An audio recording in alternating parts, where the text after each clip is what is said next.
In this lesson, we're going to see how to use the Hashmap class as a way of storing key-value pairs.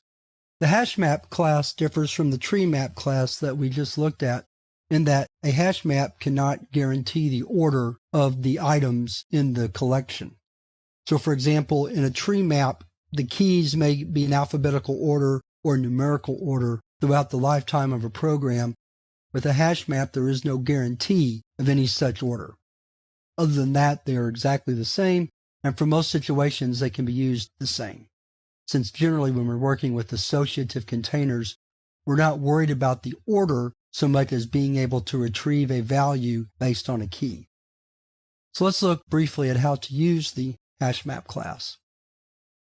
We're going to write a program called grades.java, and in it we're going to store a set of grades. First thing we have to do is import the Hashmap class. So we'll do that first. Then we'll start our program.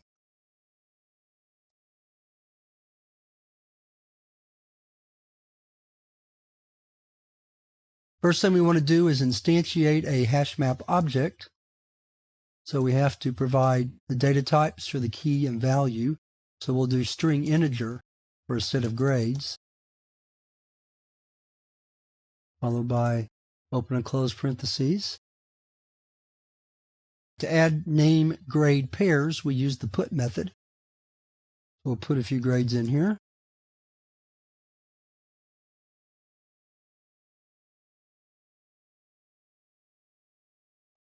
We'll do one more. To retrieve a grade, we use the get method with a key. So for example, if I want to print out Smith's grade, I would write grades.get and then provide Smith as the argument. So let's compile at this point, see what we get.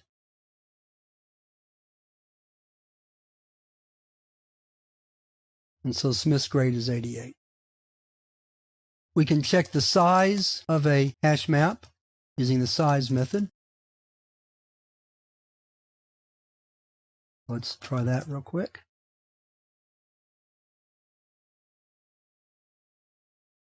We have 4 grades in our collection.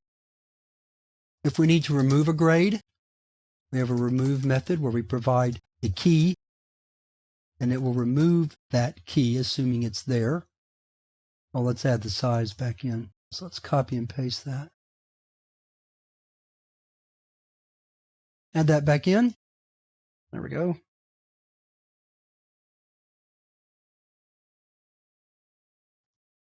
And now we just have 3 grades.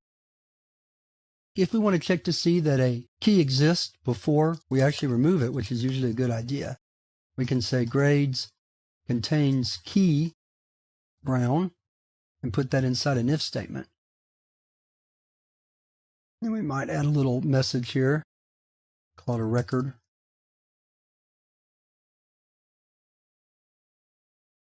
Let's compile and try that again. There we go. And another method that I won't demonstrate here but can be used is one called contains value, where you might want to check to see if a particular value exists in a collection. It's not used as often as contains key though, so I won't demonstrate it here. But with that, you see the general operation of the Hashmap class. These are the methods that you'll use the most often. And with that, we'll wrap up this lesson, and we're ready to move on to the exercises for this chapter, where we're going to take a look at some practical examples of using the tree map and the Hashmap classes.